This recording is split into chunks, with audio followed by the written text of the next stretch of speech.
참 예수님 사랑합니다. 사랑합니다. 사랑합니다. 사랑합니다. 사랑합니다. 네, 건강히 잘 계셨죠?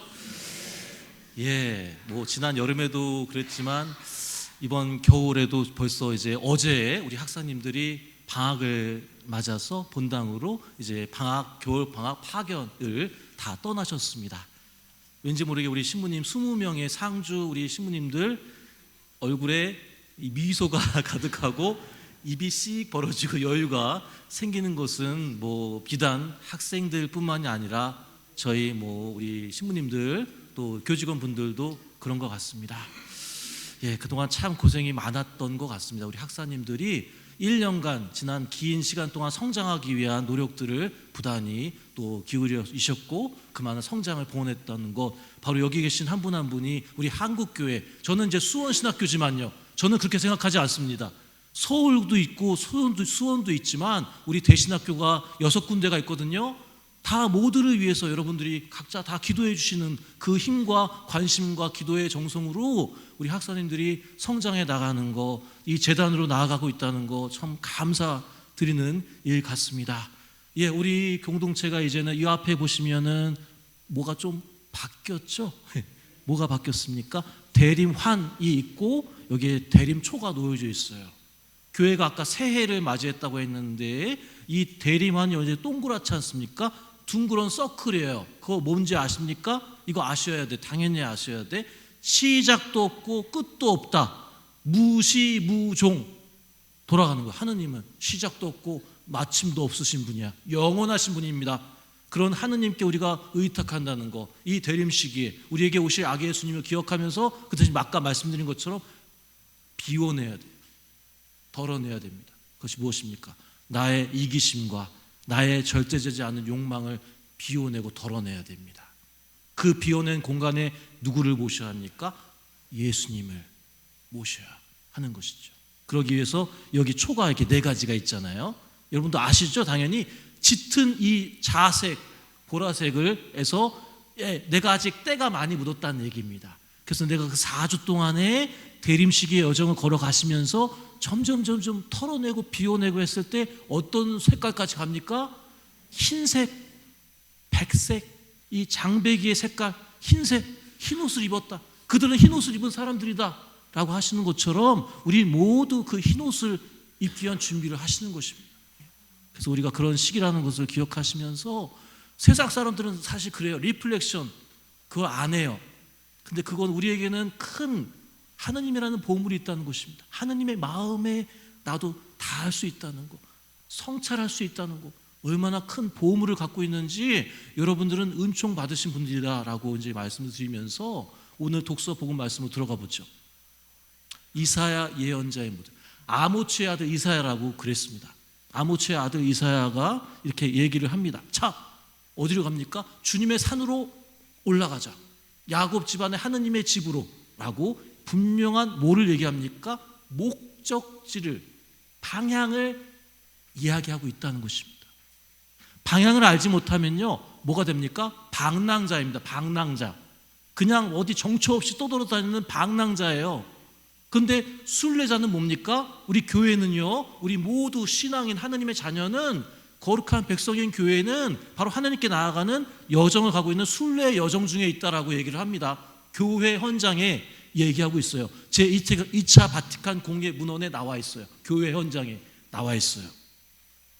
우리가 순례하는 백성입니다. 우리는 순례자의 여정을 걷고 있어요. 목적지를 알고 있다는 것이죠. 그래서 우리가 목적지를 잘 가기 위해서 무엇을 해야 하는가? 근데 뭡니까? 기다릴 줄 알아야 된다는 것을 사실 얘기하고 싶습니다.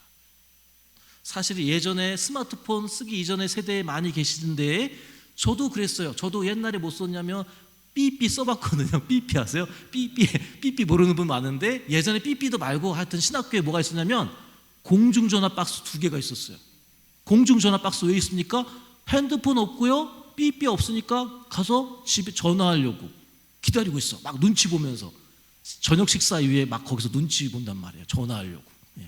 전화가 그거밖에 안 되니까 기다릴 줄 알아야 돼. 그 옛날에 약속 장소 그게 어디예요? 뭐 커피숍 어디 뭐 하여튼 거기서 그냥 죽치고 기다리는 거잖아요.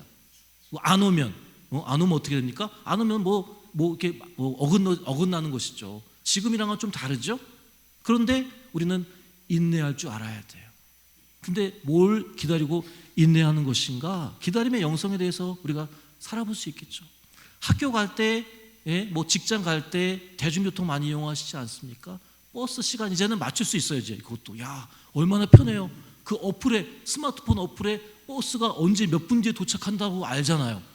대단한 나라야. 심지어 지하철 칸에 사람들이 복잡도가, 여기 사람 많다, 여기 적다, 그것까지 나오잖아요. 그리고 여러분도 또 보시면 뭐가 있습니까? 그 내비게이션에 보면은 이제 빨간불이 몇 초다 기다려야 되잖아요. 그 빨간불이 몇 초 기다려야 되는지도 나와요. 이제는 연동이 돼가지고 신호체계 연동이 돼서 놀라운 세상에 살고 있지 않습니까? 그런데 아이러니하게도요, 기다릴 줄 모른다. 기다릴 줄 모르니까 막 여러 가지 것들이 이렇게 발생하게 되잖아요. 그 만남을 기다리지 못하니까 여러 가지 것들이 막 발생해요. 그래서 오늘 이 독서에서 이렇게 얘기합니다. 로마서의 말씀과 같이 무엇을 깨어서 기다려야 되는지 얘기해요. 밤이 물러가고 이제 낮이 가까이 왔습니다. 낮이 가까웠다는 것입니다. 어둠의 행실을 벗어버리고 빛의 갑옷을 입읍시다. 대낮에 행동하듯이 품위 있게 살아갑시다. 흥청대는 술잔치와 만취, 음탕과 방탕, 다툼과 시기 속에 살지 맙시다. 그 대신에 뭐예요? 주 예수 그리스도를 입으십시오라고 얘기를 합니다. 우리 각자의 나의 이기심과 욕망이 가득 찰 때 우리는 다급해지고요, 조급해집니다. 조급해져요. 근데 예수님을 보시면 예수님은 이렇게 절제되고 침묵을 하셨단 말입니다. 기다릴 줄 아셨어요. 예수님, 저들을 다 불살라 없애버릴까요? 했을 때 예수님 뭐라고 하셨습니까? 내버려 두어라 라고 하셨어요. 내버려 두는 거 방관 아니에요. 기도하고 적극적으로 기도하고 침묵하며 하나님의 뜻을 따르는 행위였습니다. 그래서 우리가 주님에 대한 신앙을 고백하며 삶으로 실천하는 이들에게 진정 무엇을 우리가 따라야 하고 무엇을 준비해야 하는지를 분명히 우리에게 보여주고 계십니다. 예수 그리스도를 입어야 한다는 것이죠. 이제 K-팝, K-푸드 많이 이제 들어보셔서 아시잖아요. 올해 2025년에 K-팝 데몬 헌터스를 모르면 안 돼요. 아주 유명한 거예요. 전 세계 이제 K-문화, K-컬처가 그만큼 대단한데, 작년인 것 같아요. 김밥 아시죠? 김밥. 김밥이 미국에서 그렇게 엄청난 인기가 있었다는 거예요. 패스트푸드가 많은데 우리나라의 K-푸드 중에 김밥이 그렇게 했단 말이죠. 하면 그 전에도 이제는 뭐가 있습니까? 김치 아시잖아요. 김치. 우리 김치가 발효, 숙성, 대표적인 음식이죠. 그런 이렇게 담그는 음식, 기다려야 된다는 것입니다. 김치가 맛있는 게 왜 그런지 아십니까? 바로 김치 특유의 매운맛과 그리고 톡 쏘는 그 신맛이 있어요. 근데 그것이 깊어지는 거 아시죠? 맛이 깊어지기 위해서 뭐 해야 됩니까? 기다려야 된다. 계속 들춰보고. 삼겹살 좋아하거든요. 삼겹살 할 때는 어떻게 구운지 아십니까? 신학생들은 고기를 잘 구워요. 고기를 많이 주시니까, 고기 좋아하니까. 근데 삼겹살은 자꾸만 들추면 안 돼요. 어떻게 해요? 좀 푹 익혔다가 한 번에 뒤집어야 돼. 그래야 잘 익어. 표면이 노랗게. 아이고 군침이 싹 도네. 그죠? 잘 익어서 한 번 이렇게 해야 된단 말이에요. 그게 고기를 잘 굽는 거예요. 인내해야 되는 거예요. 그러니까 계속 깔짝깔짝 뒤치면서 이렇게 하면은 맛이 없어요. 어떤 얘기인지 잘 아실 거예요. 그래서 예로부터 우리 민족이라는 것은 기다림의 민족이에요. 당군 왕검이 나오잖아요. 마늘과 쑥을 먹고 며칠 기다렸다고요? 40일 기다렸다. 우리가 어찌 보면 이 대림 시기에 과연 근데 뭘 기다려야 되는가? 기다리면서 깨어 준비하라고 그러시잖아요. 그러니까 우리가 뭘 준비해야 되는지 이제 안다는 얘기예요. 뭐요? 나의 에고, 내 자의식, 내가 갖고 싶은 거, 내 이기적인 거, 내 욕망과 그런 여러 가지 것들이 가득 차 있단 말이에요. 그걸 어떻게 해야 됩니까? 비워내고 덜어내는 시간이 돼야 된다는 것입니다. 그것이 우리 거룩한 우리 신앙인의 순례 여정이 된다는 것이죠. 우리가 그런 분명한 목적지가 있다는 것입니다. 제가 그래서 경험한 거 말씀드릴게요. 이번 학기에 힘들었어요. 왜 힘들었냐? 뭐 제너레이션 투 제너레이션 세대 차이는 뭐 당연한 거고요. 저는 뭐 40대 중반이고 우리 학사님도 1학년이니까 이제 아직 미성년자도 있어요. 병원 데리고 가니까 아직 미성년자래. 만 18세래요. 아이고야. 하여튼 그런 상황에서 저는 사실 기본을 강조하거든요.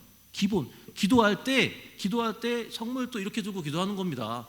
이렇게 두고 기도하는 친구에게는 너의 마음은 이거밖에 되지 않는 거야. 성물도 들 때 이렇게 하고 기도하시는 거예요 라고 계속 얘기해도 안 바뀌는 친구가 있어요. 그럼 어떡합니까 여러분들? 아이고야 이거 아세요? 이거 뒷목 잡고 아이고야 내 탓이야 하게. 여러분들 대단하신 거예요. 그러니까 여러분들은 부모님이시잖아요. 많은 분들이 대단하시다. 엄지척을 해요. 부모님 대단하시다. 저는 그래요. 인내 달인이 여기 계시는구나. 다른 데 계신 게 여기 계신 거예요. 대단하다. 제가 뒷목 잡고 아이고 제가 뭐 멱살 잡고 하겠습니까? 뭐 회초리 때릴까요? 절대 그러면 안 돼요. 못해요. 그렇게 안 바뀐다는 거예요. 시험 기간 되기 일주일 전이었어요. 밑에 지하에 PC실 있어요. 공동으로. 이분들은 인터넷 못해요. 휴대폰 사용할 수 없어요. 이분도 인내하고 훈련을 받는 것입니다. 수련하는 거예요. 지하에 한글 작업을 하기 위해서, 문서 작업을 위해서 가서 하는데 청소 시간이 있어요. 항상 매일 8시 반부터 8시 50분까지 비가 오나 눈이 오나 시험 기간이나 뭐 하거나 다 그런 거 관계없어요. 매일 꾸준히 해야 되는 거예요. 그런데 아니나 다를까 시험 일주일 전에 제가 내려가 봤거든요.